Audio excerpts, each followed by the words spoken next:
اللهم صل على محمد وآله ألف ألف مرة. اللهم صل على محمد وآله ألف ألف مرة. اللهم صل على محمد وآله ألف ألف مرة. محترم و معزز سامعین کرام، بزرگان دین، یہ ہمارے لیے بڑی خوش قسمتی کی بات ہے، بڑی ہی مسرت کی بات ہے۔ ایک طویل عرصے کے بعد میں اللہ تبارک و تعالیٰ نے دوبارہ ہم جیسے گنہگاروں کے لیے اپنے گھر کا دروازہ کھولا ہے۔ یہ ہمارے لیے بہت بڑی خوشی کی بات ہے، بڑی مسرت کی بات ہے۔ ہمیں خوشی ایسے منانے چاہیے جیسے اللہ کے نبی پاک صلی اللہ علیہ وسلم جب معراج سے نماز کا تحفہ لے کر آئے، صحابہ کے سامنے پیش کیا کہ اللہ نے یہ تحفہ دیا ہے۔ صحابہ خوشی کے مارے جھومنے لگے، خوشی کی انتہا نہیں تھی کہ اللہ نے ہمارے لیے ایک تحفہ بھیجا ہے۔ اللہ سے بات کرنے کا ایک ذریعہ مل گیا، ایک راستہ مل گیا۔ اب ہم اللہ کے دام میں، اللہ کے دربار میں اپنی تمام ضرورتوں کو، اپنی تمام حاجتوں کو اللہ کے سامنے رکھیں گے۔ خوشیاں منائی جیسے صحابہ کرام رضی اللہ تعالیٰ عنہم اجمعین نے، آج ہمارے لیے خوشی کے ایام ہیں۔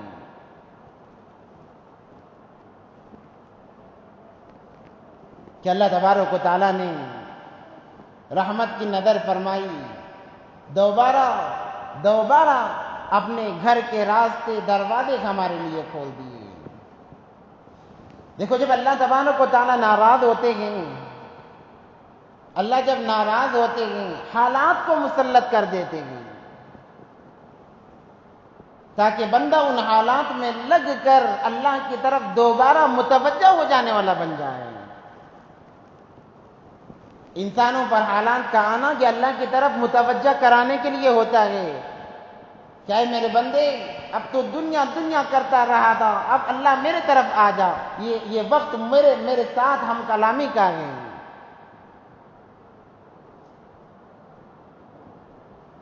کیونکہ آج انسان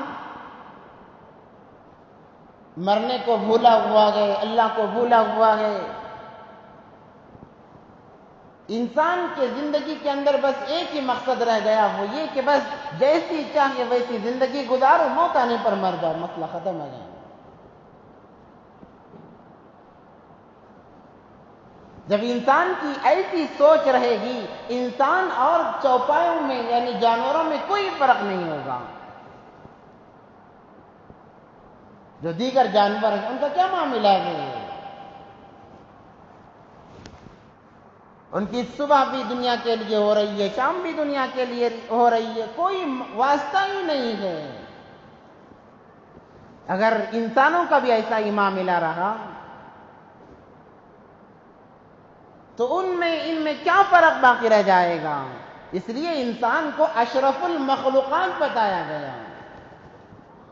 اشرف المخلوقات، سب سے اعلیٰ و افضل 18,000 مخلوقات میں اللہ نے کسی کو عقل سلیم نہیں عطا فرمائی سوائے انسان کے۔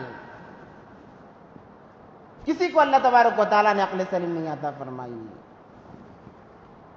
ایک انسان ہی ایسا ہے جو عقل کے ساتھ آتا ہے، عقل کے ساتھ دنیا میں آتا ہے۔ وہ کیسے؟ دیکھیے، جب اسے بھوک لگتی ہے تو وہ عقل کا استعمال کر کے روتا ہے بچہ، کہ گویا یہ اپنے بھوک کا اظہار کر رہا ہے۔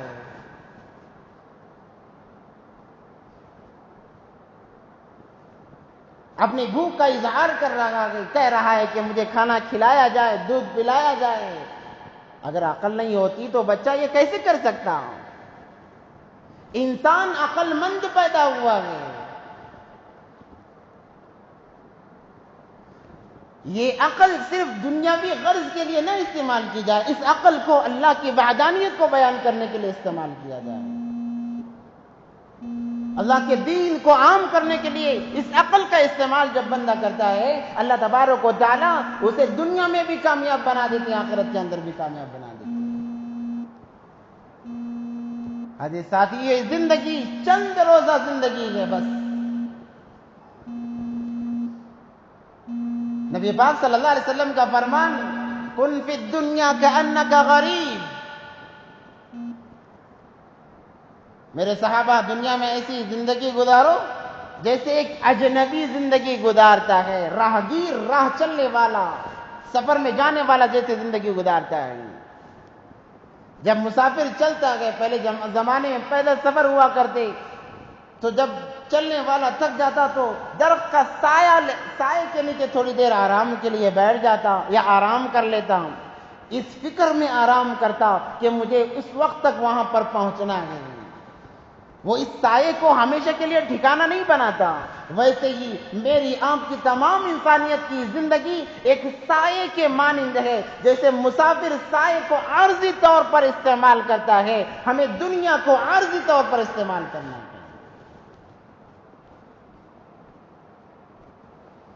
مقدر کا اللہ تبارک و تعالیٰ، آپ انکار بھی کرو کہ دے کر رہیں گے. ہم انکار بھی کریں، اللہ تبارک و تعالیٰ مقدر کا دے کر رہیں گے. وہ طے شدہ چیز ہے، اس میں کمی بیشی ہرگز ہو نہیں سکتی.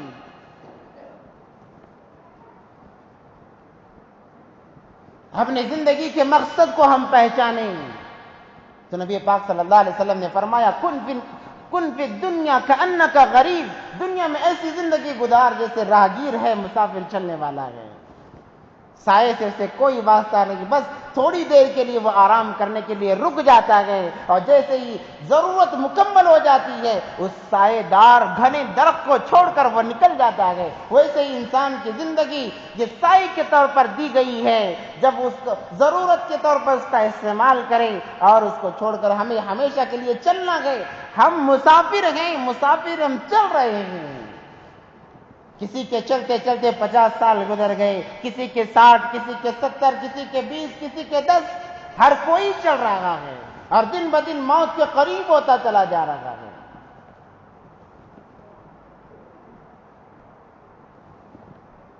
اس زندگی کے اندر جب انسان کو دنیا چھوڑنا ہی ہے تو دنیا میں لگ کر آخرت کیوں برباد کی جائے؟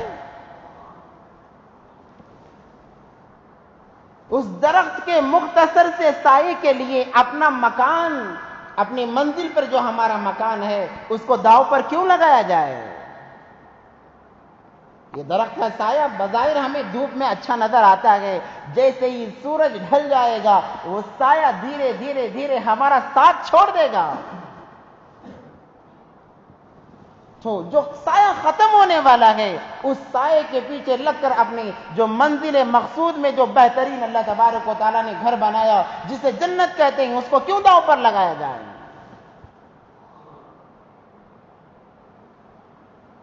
جب انسان دنیا کی حقیقت کو سمجھ کر زندگی گزارتا ہے وہ اللہ کا محبوب بن جاتا ہے. آج ہمیں دنیا کے اندر فائدے نظر آ رہے ہیں تو ہم دنیا کے لیے مر رہے ہیں، مٹ رہے ہیں. آخرت کے فائدے نظر نہیں آ رہے ہیں. یہ تمام چیزیں کل قیامت کے دن ہمارے سامنے آئیں گے. انسان افسوس کرے گا کہ کاش میری زندگی ہزاروں زندگیاں ہوتی اللہ کے دین کے لیے لگا کر آیا ہوتا تو کتنا اچھا ہوتا. وہ افسوس کوئی کام نہیں دے گا.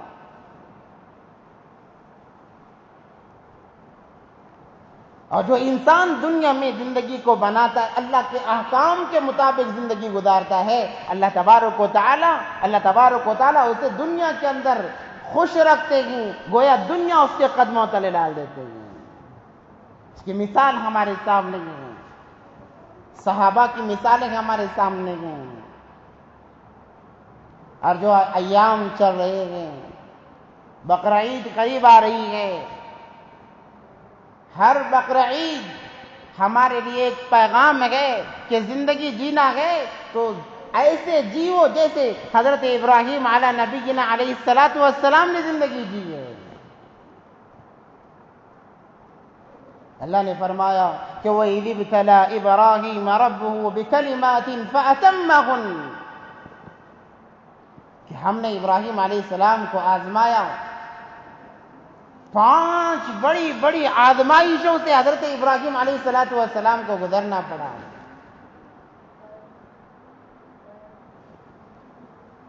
مگر جب انسان کے دل کے اندر اللہ کی محبت آ جاتی ہے نا، انسان ساری دنیا کو ٹھوکر مار دیتا ہے، ساری دنیا کو ٹھوکر مار دیتا ہے.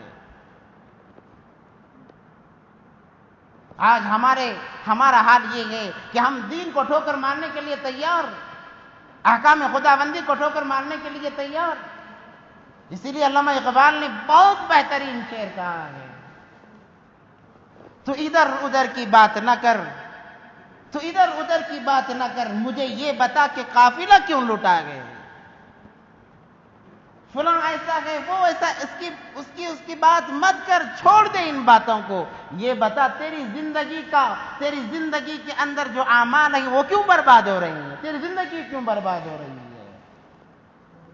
اپنی زندگی کا محاسبہ کر، تو ادھر ادھر کی بات نہ کر، مجھے یہ بتا کہ قافلہ کیوں لوٹا، مجھے رہزنوں سے گلا نہیں، تیری رہبری کا سوال ہے۔ رہزن جو راستہ لوٹنے والے لٹیرے ہوتے ہیں، ان سے کوئی گلا نہیں ہے۔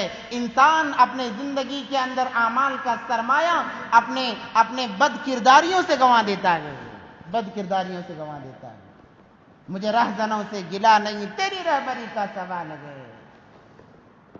تیرے سجدے کہیں تجھے کافر نہ کر دے اقبال، جو ہم روزانہ سجدے کر رہے ہیں ویسے کرتے نہیں ہیں، جو کر رہے ہیں ان کے بارے میں ہے کہ تیرے سجدے کہیں تجھے کافر نہ کر دے اقبال، کہ تو جھکتا کہیں اور ہے، سوچتا کہیں اور ہے۔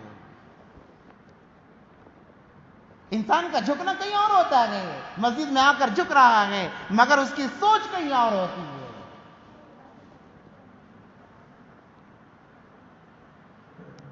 تو یہ اعمال ہمیں کہاں نجات دلائیں گے؟ انہی اعمال کی نحوست، ایسے ہی برے اعمال کی وجہ سے اللہ نے ہمارے اوپر اپنے گھر کے دروازے اللہ تبارک و تعالیٰ نے بند کر دیے۔ یہ اور بات ہے کہ کسی دوسری وجہ بنی، دوسرا سبب ہمارے سامنے آتا ہے، بیماری کا سبب، یہ تو بہانے ہیں۔ آپ مرنے والوں کے اہل خانہ سے جا کر پوچھیں کیوں مرا، کوئی یہ نہیں کہے گا کہ اللہ نے بلا لیا، یہ نہیں کہے گا، کہاں کہے گا کہ ہارٹ اٹیک آ گیا، فلاں بیماری آئی تھی، فلاں حادثہ ہوا، کار ایکسیڈنٹ ہوا، وہ بہانے اسباب لائے گا۔ اللہ نے دنیا کو دارالاسباب بنایا ہے، جو پیش آتا ہے انسان ان چیزوں کو اسباب کی طرف لے جاتا ہے۔ حقیقت میں اللہ تبارک و تعالیٰ نے بدعمالیوں کی وجہ سے اپنے گھر کے دروازے ہم پر بند کیے تھے۔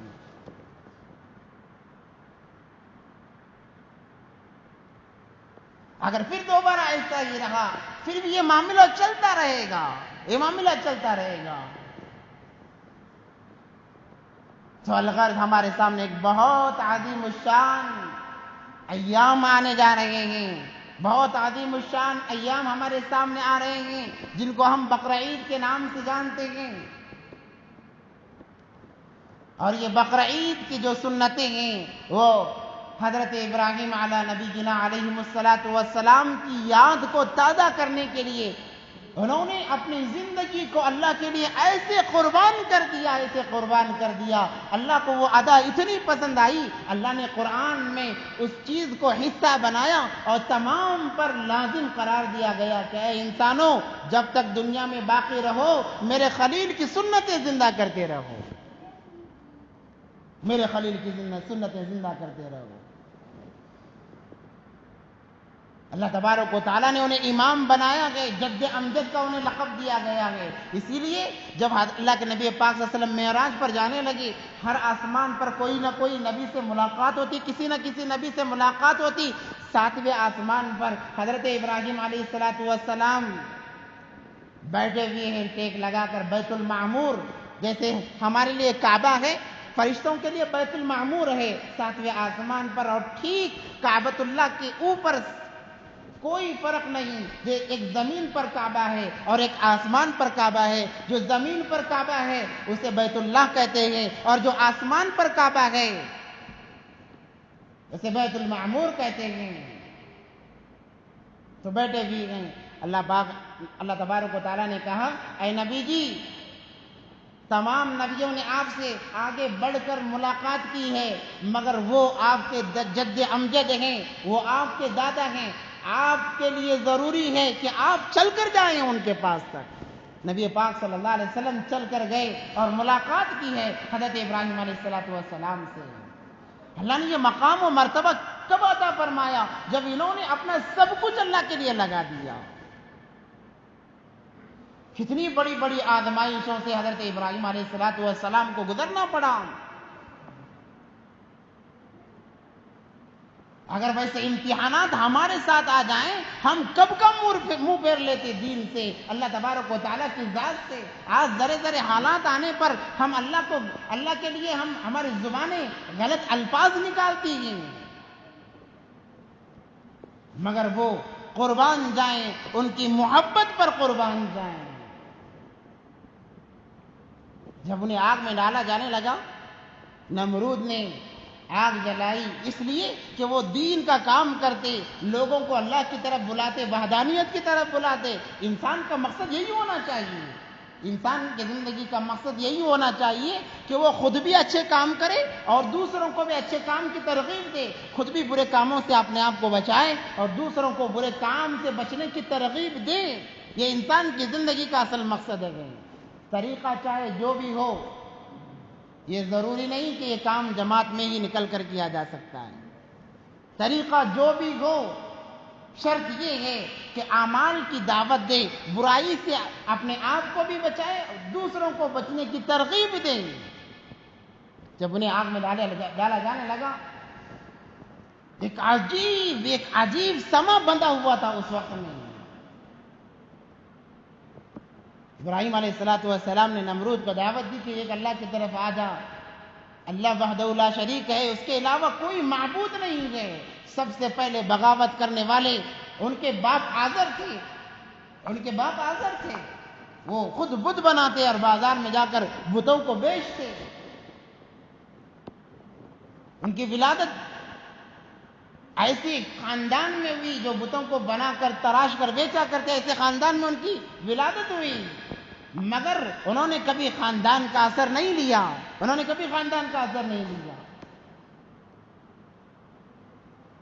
جب انسان کے دل کے اندر اپنے آپ کو گناہوں سے بچانے کی تمنا جاگتی ہے، اللہ تبارک و تعالیٰ ساتھ دیتے ہیں، اللہ اس بندے کو گناہوں سے بچاتے ہیں۔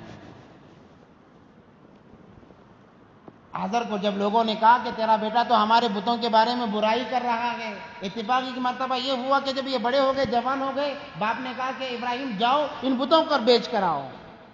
ابراہیم علیہ السلام پریشان ہوئے کہ بھئی یہ اپنے ہاتھ سے بت بنا رہے ہیں، انہیں پوچھتے ہیں اور مجھے کہہ رہے ہیں کہ میں بت بیچ کر آؤں۔ مگر باپ کا فرمان تھا، بات تو ماننی تھی۔ الغر جیسے تیسے کراہت کے ساتھ میں بتوں کو لے کر چلے گئے بازار میں اور جا کر ایک جگہ کھڑے ہو گئے اور آوازیں لگانے لگے، لوگوں آ جاؤ، یہ فلاں بت ہے، یہ فلاں بت ہے، یہ ایسے بت ہیں جو نہ خود کھا سکتے ہیں، یہ ایسے بت ہیں جو نہ کسی کو نفع پہنچا سکتے ہیں، یہ ایسے بت ہیں جو نہ کسی کو نقصان پہنچا سکتے ہیں۔ جب لوگوں نے دیکھا، آ کر شکایت کی کہ تیرا بیٹا تو تعریف کے بجائے برائی کر رہا ہے بتوں کی۔ جب رات میں آئے، آزر نے پوچھا کتنے بیچے؟ کہا کہ ابا جان کسی نے خریدا نہیں۔ تو باپ ناراض ہو گئے، کہنے لگے تو جب ان کی برائی کرے گا تو کون خریدے گا؟ ابراہیم علیہ السلام نے کہا ابا جان جن بتوں کے اندر خود برائی ہے، آپ ان بتوں کی پوجا کیوں کرتے ہو؟ الغرض باپ نے انہیں نکال دیا۔ جب وہ نمرود کے پاس گئے، اسے جا کر دعوت دی، وہاں سے بھی نکال دیا گیا، نکال کر چھوڑا نہیں بلکہ ایک بڑی آگ جلائی گئی کہ ان کو اب ختم کر دیا جائے گا، ان کو جلا دیا جائے گا۔ یہ سب سے پہلا امتحان تھا حضرت ابراہیم علیہ السلام کا، مختصر عرض کر رہا ہوں۔ کتابوں میں لکھا ہوا کہ ایسی آگ دہکائی گئی، اگر کوئی پرندہ بھی اگر اوپر سے جاتا وہ جل کر اس آگ کے اندر گر جاتا۔ اتنی خطرناک، دنیا کے اندر سب سے پہلی مرتبہ اتنی زیادہ آگ جلائی گئی تھی۔ حضرت ابراہیم علیہ السلام کے لیے، مگر ان کے دل کے اندر اللہ کی محبت ایسی تھی، ساری دنیا ایک طرف کہتے ہیں کہ میرے لیے میرا اللہ کافی ہے، حسبنا اللہ ونعم الوکیل، میرے لیے میرا اللہ کافی ہے۔ جب آگ جلائی گئی تو لوگوں نے مشورہ کیا کہ بھئی آگ میں ڈالیں گے کیسے؟ آگ تو جلا لی، قریب جائیں گے ہم بھی جل کر خاک ہو جائیں گے۔ تو شیطان انسان کی شکل میں آیا اور اس نے ایک گلیل کی طرح سے ایک آلہ بنا کر دیا کہ اس میں بٹھا کر پھینکو۔ الغرض اس پر عمل کرتے ہوئے انہیں ڈالا جانے لگا، وہ آگ میں گرنے لگے۔ سب سے پہلے حضرت جبرائیل علیہ السلام آئے اور آ کر کہنے لگے، اے ابراہیم، اگر آپ کہو تو میں آپ کی کچھ مدد کروں، اس آگ کو میں بجھا دوں گا۔ میرے ساتھ میں 3 فرشتے آئے ہوئے ہیں، ایک پانی کا فرشتہ ہے جو بارش کے کام پر مطمئن ہے، ایک ہوا کا فرشتہ ہے جو ہوا کو چلانے پھرانے پر معمور ہے، اور ایک زمین کو پلٹنے کا فرشتہ ہے۔ آپ اگر اجازت دیں تو میں کسی کو حکم دیتا ہوں آپ کی مدد فرمائیں گے۔ ابراہیم علیہ السلام نے کہا، کیا آپ کو اللہ نے بھیجا ہے؟ کیا اللہ نے بھیجا ہے؟ کہنے لگے ابراہیم علیہ السلام سے جبرائیل کہنے لگے، اللہ نے تو نہیں بھیجا، ہم خود آئے ہیں۔ ابراہیم نے کہا، کہ اللہ اس بات کو جانتے نہیں کہ میں آگ میں گر رہا ہوں؟ یہ گفتگو ہو رہی ہے آگ میں گرنے سے پہلے تک۔ آپ کہو گے کیسے ممکن ہے؟ تمام چیزیں امکانات میں سے ہیں، کیونکہ حضرت جبرائیل اتنے بڑے فرشتے ہیں کہ ان کے پاؤں 7 زمین کے نیچے تو ان کا سر 7 آسمان پر ہوتا ہے۔ اگر وہ ایک پر اپنا کھول دیں، ساری دنیا ایسے سما جاتی ہے جیسے مرغی کے پروں کے نیچے اس کا ایک بچہ سما جاتا ہے۔ اتنے بڑے فرشتے ہیں، کیا بعید ہے؟ تو الغرض کہنے لگے کہ اللہ تو دیکھ رہے ہیں کہ اللہ نے بھیجا، کہا کہ اللہ نے نہیں بھیجا، ہم خود آئے ہیں، ہم سے دیکھا نہیں جا رہا ہے یہ چیزیں، ہم آپ کی مدد کے لیے آئے ہیں۔ ابراہیم علیہ السلام نے کہا، جو اللہ مجھے آگ میں گرانے پر قادر ہے، وہ اللہ مجھے آگ سے بچانے پر بھی قدرت رکھتا ہے۔ آپ کی کوئی مدد کی ضرورت نہیں، میں جانوں میرا اللہ جانے، آپ چلے جاؤ۔ یہ الفاظ تھے ابراہیم علیہ السلام کے، اور یہ الفاظ یہ محبت کی وجہ سے نکلتے ہیں، عقیدت کی وجہ سے نکلتے ہیں۔ جب ہمیں کسی پر بھروسہ ہوتا ہے، اس کے بارے میں اگر ہمیں آ کر کوئی بتائے کہ وہ تمہاری برائی کر رہا تھا، ہم کہتے ہیں کہ بھائی ایسا ہو نہیں سکتا۔ کیوں؟ ہمیں اعتقاد ہے، عقیدہ ہے اس کی محبت پر، اس کی دوستی پر، کہ وہ ہمارے بارے میں برائی کر ہی نہیں سکتا۔ حالانکہ یہ ممکن ہے کہ وہ برائی کر سکتا ہے، مگر ہماری محبت اس بات کی اجازت نہیں دیتی، ہماری عقل اس بات کی اجازت نہیں دیتی کہ وہ اتنی محبت کرنے والا اور اتنا وفادار ہماری برائی کر سکے۔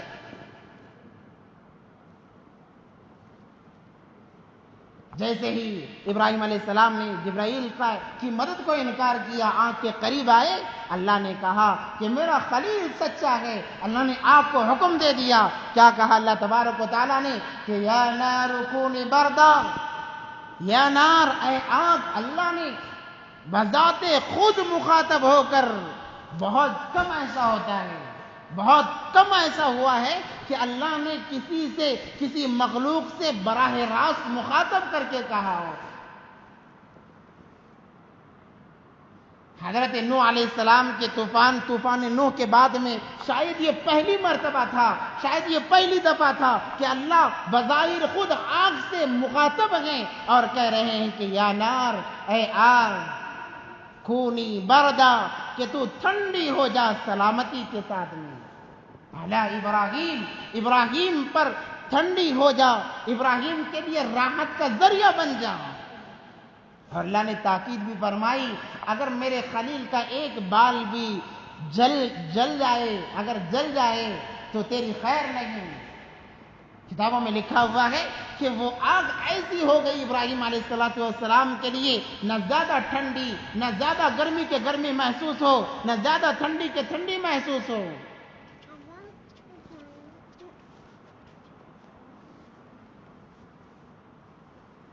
40 دن تک حضرت ابراہیم علیہ السلام اس آگ کے اندر رہے۔ جب واپس آئے تو پوچھنے والوں نے پوچھا کہ ابراہیم علیہ السلام بتائیے کیسے گزرے؟ کہنے لگے کہ وہ 40 دن کو میں ساری زندگی بھول نہیں سکتا۔ ایسا سکون اللہ تبارک و تعالیٰ نے اس آگ کے اندر مجھے عطا فرمایا۔ میرے بھائی، دنیا کی تمام چیزیں اللہ کے قبض قدرت میں ہیں۔ کوئی چیز انسان کو اس وقت تک کوئی نقصان نہیں پہنچا سکتی جب تک اللہ نہ چاہے، کوئی بیماری انسان کو ہلاک نہیں کر سکتی جب تک اللہ نہ چاہے، کوئی انسان کسی انسان کو ہلاک نہیں کر سکتا جب تک اللہ نہ چاہے۔ پھر ہمارے لیے ڈر کس بات کا ہے؟ ڈر اسی وقت میں ہوگا جب ہمارے دل میں اللہ کی محبت نہیں ہوگی، اللہ سے عقیدت نہیں ہوگی، تو ڈرنا پڑے گا۔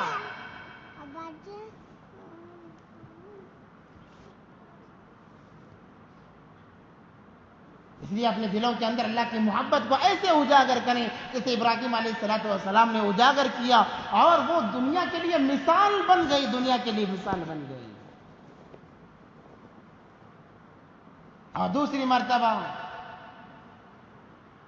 اور ایک بڑی آزمائش آئی، ایسے ہی 5 آزمائشوں سے حضرت ابراہیم علیہ السلام کو گزارنا پڑا، اور یہ ایسی آزمائشیں تھی کہ اگر کوئی اور ہوتا تو اپنے آپ کو اللہ کی ذات سے اپنے آپ کو پھیر لیتا، مگر ابراہیم علیہ السلام جمے رہے کہنے لگے قل ان صلاتی ونسکی ومحیای ومماتی للہ رب العالمین، اے اللہ میرا جینا تیرے لیے، میرا مرنا تیرے لیے، میرا چلنا تیرے لیے، میرا اٹھنا بیٹھنا سب کچھ تیرے لیے ہے۔ ایک مرتبہ حضرت ابراہیم علیہ السلام بکریاں چرا رہے تھے، مشہور واقعہ ہے،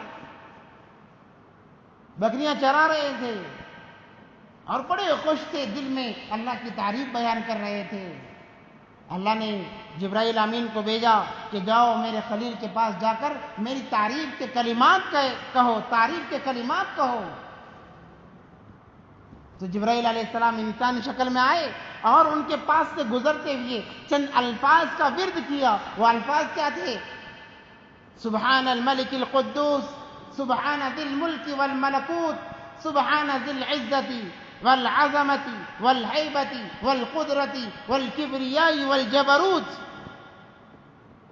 یہ ایسے بہترین تراویح کی جو دعا ہے اس کے اندر یہ الفاظ ہیں، ایسے بہترین الفاظ ہیں، علماء نے لکھا ہے جو انسان ان الفاظ کے ساتھ میں دعا کرتا ہے، اللہ کو اس دعا کو رد کرتے ہوئے شرم محسوس ہوتی ہے، وہ ضرور بالضرور وہ دعا قبول ہوگی، عقیدے کے ساتھ میں مانگی۔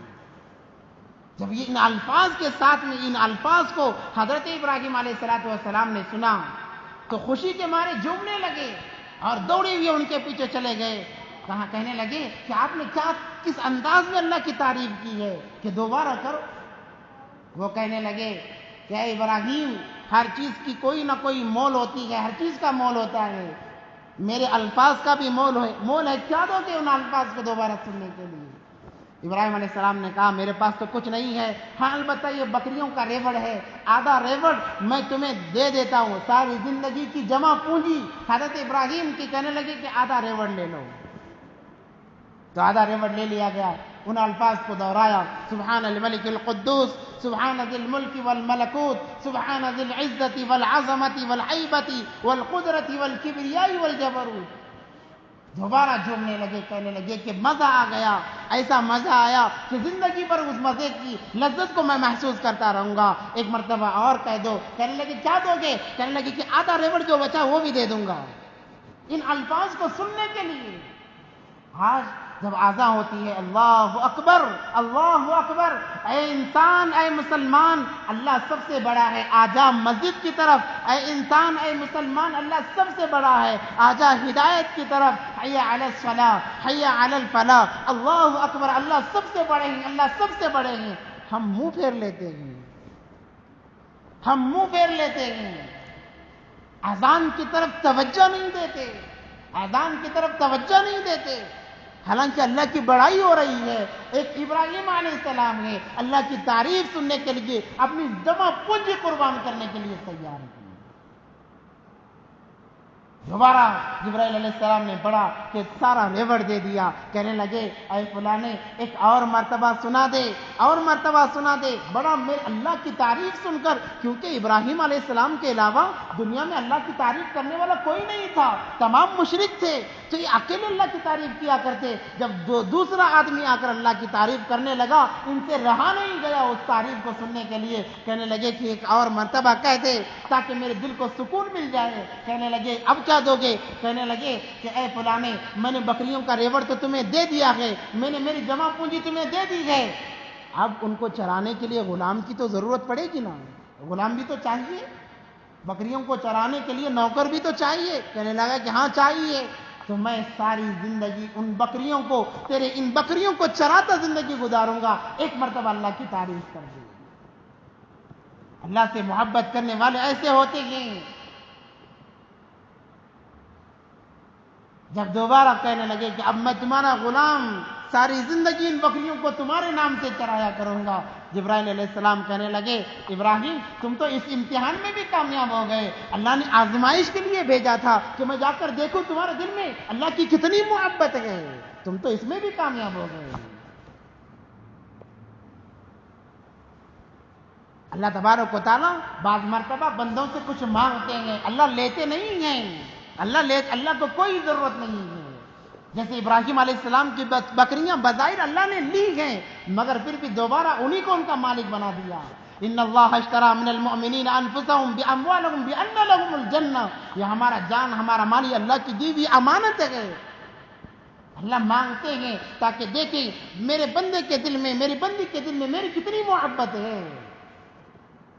اسی لیے جب کوئی انسان اللہ کے نام پر 1 روپیہ دیتا ہے، 1 روپیہ زیادہ نہیں، 1 روپیہ دیتا ہے، اللہ دنیا میں اسے اس 1 روپیہ کو 10 بنا کر واپس کر دیتے ہیں۔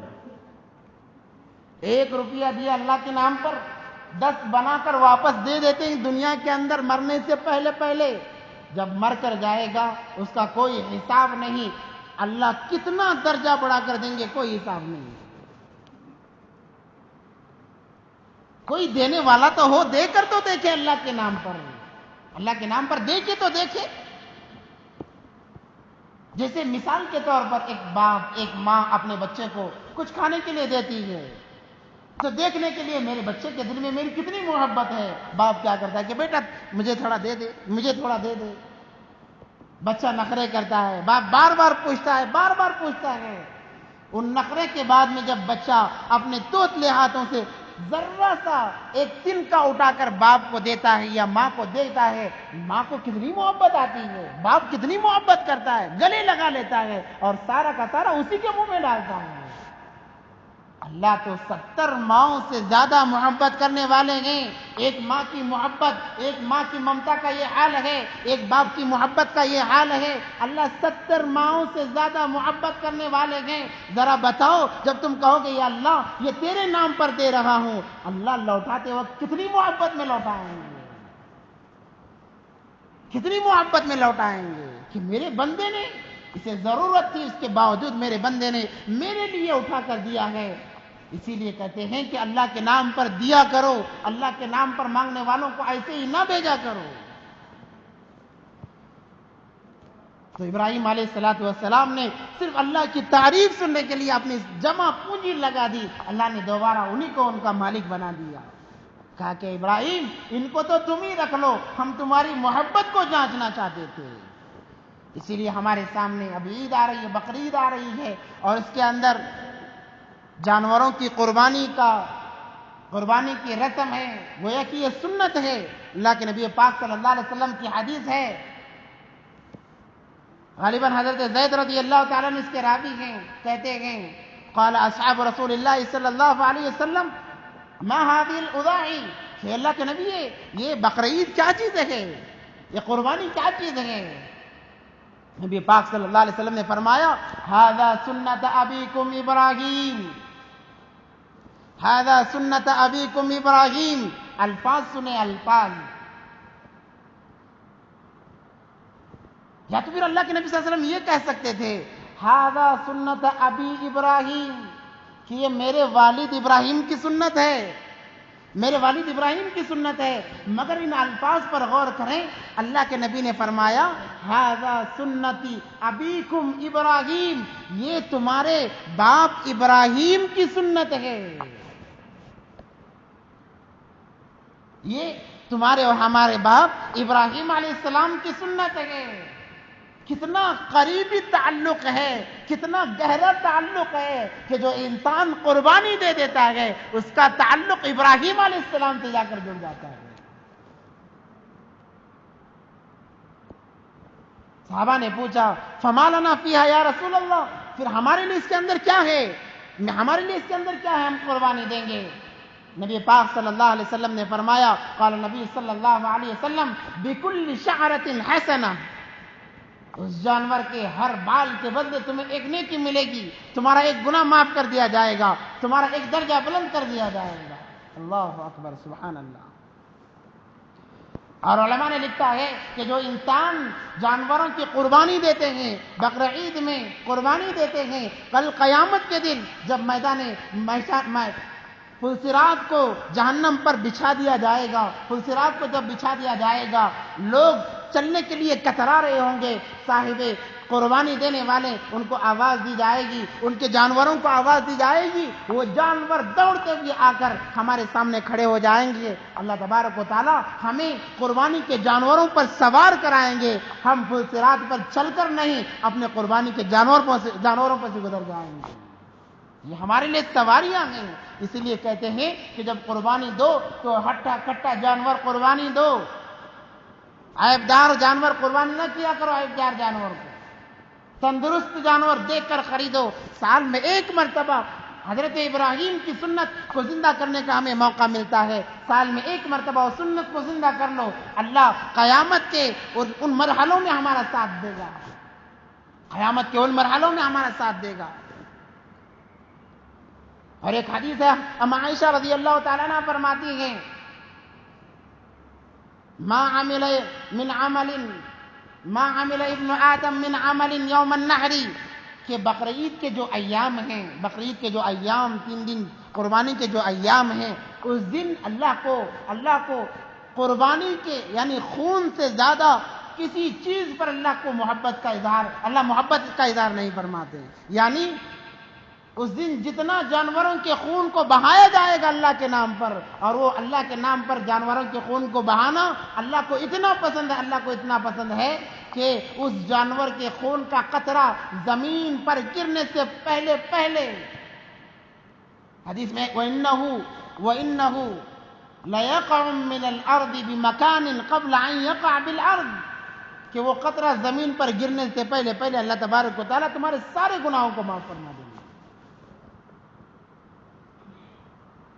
ہم یہ نہ سوچیں کہ بھئی ابھی تو لاک ڈاؤن ختم ہوا ہے، اب عید آ گئی، جانور کہاں سے قربانی دیں گے، یہ بہانے نہ بنائیں۔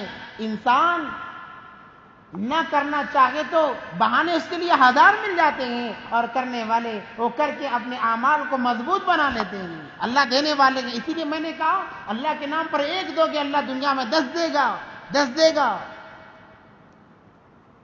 اور اس دن سب سے زیادہ اللہ کو محبت قربانی پر آتی ہے۔ جو انسان قربانی کرے، اللہ کہتے ہیں کہ دیکھو میرے بندے نے میرے لیے جانور کو قربان کر دیا، فرشتوں کو گواہ اللہ تبارک و تعالیٰ بناتے ہیں، تم گواہ بنو، میں اس کی مغفرت کر چکا ہوں۔ اس لیے ہر صاحب استطاعت پر، جو صاحب زکوٰۃ ہے، یعنی جس کے پاس اتنا مال ہے جس پر زکوٰۃ فرض ہے، اس کے لیے ضروری ہے کہ وہ قربانی کے اس عمل کو، اس سنت کو انجام دے۔ اگرچہ لاک ڈاؤن کی وجہ سے ہمارے پاس جو مال ہے اتنا نہیں ہے کہ نصاب تک پہنچے، اس سے پہلے ہم پر زکوٰۃ فرض تھی، مگر لاک ڈاؤن کی وجہ سے ہمارا مال اتنا کم ہو گیا کہ ہم پر اگر زکوٰۃ بھی فرض نہیں ہے تب بھی اس سنت کو ختم نہ کریں۔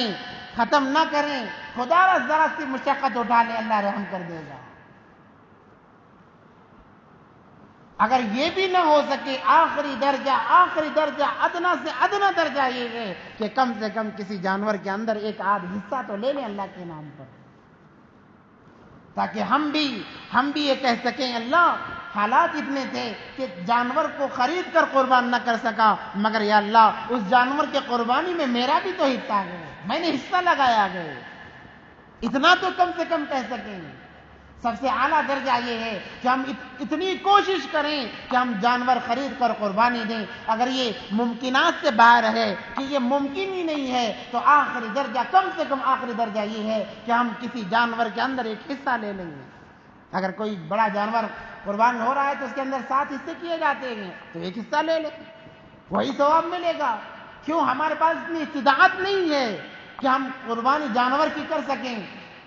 مگر ہر انسان اتنا تو کر سکتا ہے کہ ایک حصہ لے سکتا ہے، تو اپنے آپ کو اس میں پیچھے نہ کریں. یہ سنت کو زندہ کرنے کا، اللہ کو منانے کا کہ یا اللہ حالات اتنے ہونے کے باوجود میں تیرے نام پر جانور کو ذبح کر رہا ہوں تاکہ تیرے خلیل کی سنت باقی رہے. یا اللہ اس عمل کو قبول کر لے.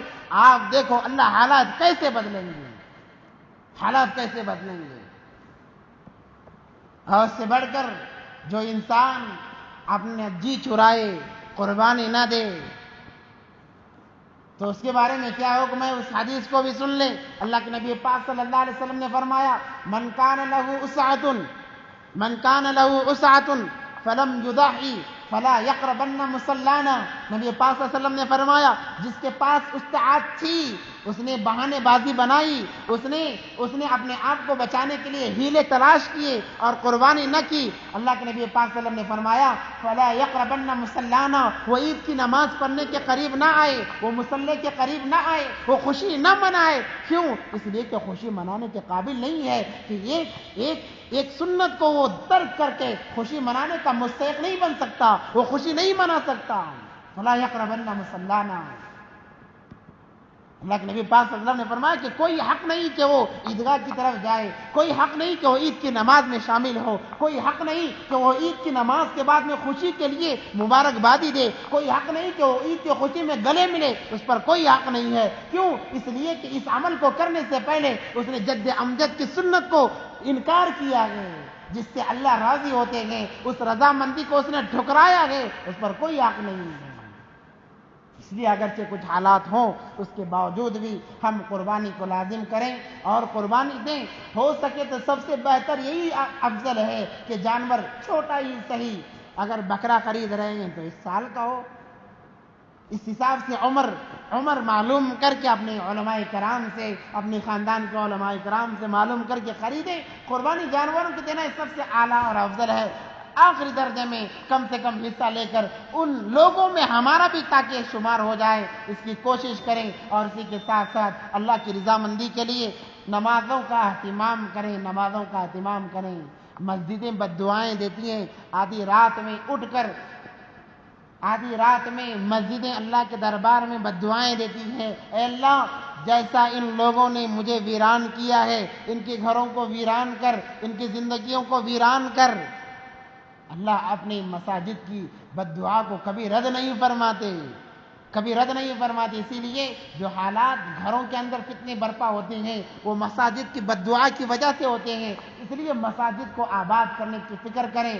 ہم نے مساجد کو آباد کرنا چھوڑ دیا تو ہم پر تالے لگا دیے گئے. دوبارہ آباد کرنے کی فکر کریں. کبھی ایسی نوبت نہیں آئے گی کہ ہمارے مساجد کو ہمارے لیے تالے لگائے جائیں. اللہ سے دعا ہے کہ اللہ تبارک و تعالی ہم تمام کو ان باتوں پر عمل کی توفیق عطا فرمائے.